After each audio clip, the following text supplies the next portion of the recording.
भारत सरकार का वजारत कोऑपरेटिव सहकार से समृद्धि के जरिए सामाजिक और इक्तिसादी तरक्की को पंख लगाने के लिए जमीनी सतह पर काफी ठोस कदम उठा रहा है। देश के बहुत बड़े हिस्से में कोऑपरेटिव्स छोटे किसानों का बहुत बड़ा संबल बनी है। इसलिए हमने पहली बार सहकारिता के लिए अलग मंत्रालय बनाया, अलग बजट का प्रावधान किया। आज कोऑपरेटिव्स को वैसी ही सुविधाएं, वैसा ही प्लेटफॉर्म उपलब्ध कराया जा रहा है जैसा कॉरपोरेट सेक्टर को मिलता है। वजीर आजम की सोच को हकीकत की शक्ल देने के लिए इज्जत-माब वजीर दाखिला और कोऑपरेटिव जनाब अमित शाह हिंदुस्तान के मुनफरद कोऑपरेटिव मॉडल को इक्तिसादी तरक्की, सामाजिक तरक्की और रोजगार पैदा करने के लिए एक ताकतवर इनकलाब में तब्दील करने की एक मुहिम चला रहे हैं। हमारे प्रधानमंत्री की जो कल्पना है सरकार से समृद्धि की, हम देश की समृद्धि को तो बढ़ाएंगे ही बढ़ाएंगे, देश के जीडीपी में हमारे कंट्रीब्यूशन को भी बढ़ाएंगे, परंतु इसके साथ साथ जो नीचे का तबका है, जो गरीबी की रेखा के नीचे जीता था, जिसको मोदी जी ने अभी ढेर सारी सुविधाएं दी है, अब वो अपनी बेसिक सुविधाओं की मशक्कत से बाहर निकला है। वो आशा के साथ अपनी नई पीढ़ी के सामने देख रहा है। उसके पास पूंजी नहीं है, इसकी छोटी छोटी पूंजी को एकत्रित कर कोऑपरेटिव से एक बड़ी पूंजी बनाकर उसको भी उद्यम के साथ जोड़ने का काम हम करेंगे, इसका मुझे भरोसा है। पूरे हिंदुस्तान में ये मखसूस कोऑपरेटिव सोसाइटीज कम्युनिटी में बदलाव ला रहे हैं। इसमें गुजरात के अहमदाबाद में सेवा और महाराष्ट्र के पुणे में मौजूद स्वच्छ इसकी बेहतरीन मिसाल हैं। कोरोना महामारी के दौरान सेजल की नौकरी चली गई।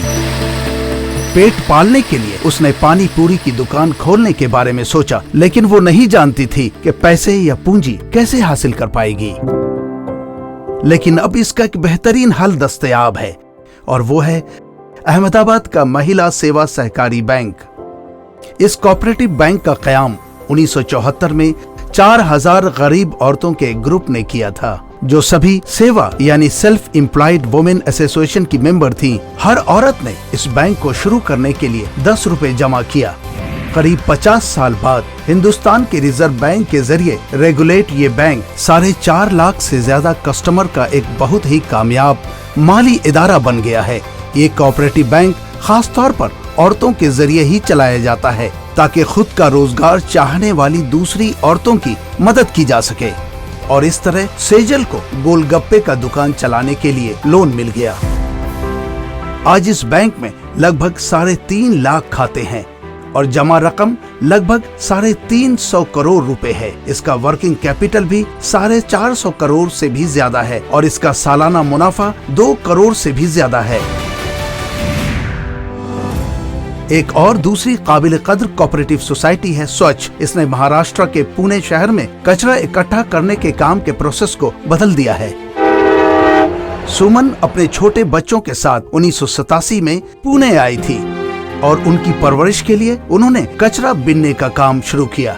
सुमन ने कचरा बीनने वालों के ग्रुप के साथ मिलकर PKP यानी कागज कांच पत्र काश्तकारी पंचायत नाम का एक गैर रस्मी ट्रेड यूनियन को बनाया। 2007 में PKP और PMC यानी पुणे नगर निगम ने मिलकर स्वच्छ को तश्कील किया। कचरा उठाने वाले वर्कर रोजाना 9.65 लाख घरों में जाते हैं, जिनमें 1.8 लाख झुग्गी झोपड़ियां भी शामिल हैं। स्वच्छ कोऑपरेटिव सोसाइटी रोजाना 1500 टन कचरा उठाती है, जिसमें 200 टन को रिसाइकिल किया जाता है। कचरा बीनने वाले लोग शहर के लेबर, ट्रांसपोर्ट और प्रोसेसिंग की लागत में 110 करोड़ से भी ज्यादा की बचत कराते हैं। कोऑपरेटिव सोसाइटी ने सुमन और 3700 से ज्यादा कचरा बीनने वालों के लिए काम की हालत में बेहतरी किया है। कोऑपरेटिव सोसाइटी में 70% से ज्यादा औरतें हैं और ये सभी समाज के सबसे पिछड़े तबके से आती हैं। इससे उन्हें पहचान मिली है और उनको अपने काम में वकार का जज्बा पैदा हुआ है। हिंदुस्तान में 8 लाख कोऑपरेटिव सोसाइटीज में से स्वच्छ और सेवा को वजारत कोऑपरेटिव के जरिए खास मॉडल के तौर पर चुना गया है। इस पर तहकीक की जा सकती है और इसकी कामयाबी को मुल्क में दोहराया जा सकता है, क्योंकि ऐसे मॉडल इक्तसादी खुशहाली के दरवाजे खोलकर सुमन जैसे हाशिए पे रहने वाले लोगों को खुद इन्हिसार बनाते हैं।